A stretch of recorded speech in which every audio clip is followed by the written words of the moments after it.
Ningkung phat ho ito mga hubungin te ho kinuduma ta saka izin ibiya ito koma ito bang pakai ang sa inabol tayo in tina munso man nawa itchen mo silwa inabol tayo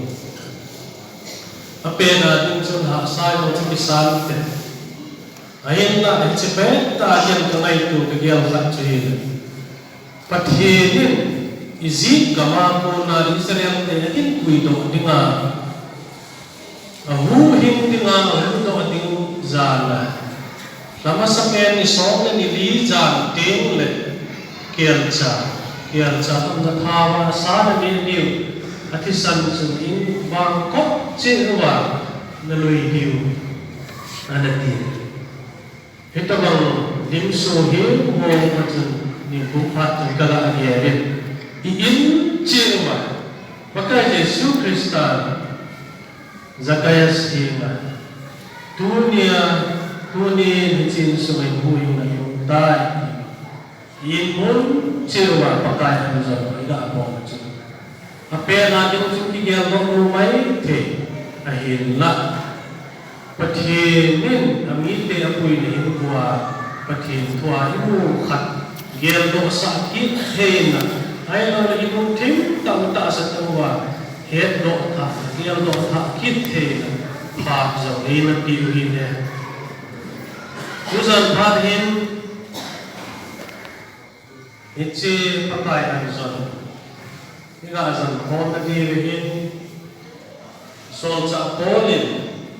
Korean ngite hinga so ite tuwa hin boy na tampi ana umin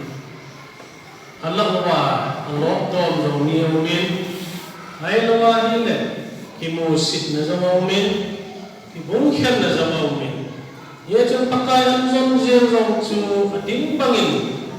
ana zong ko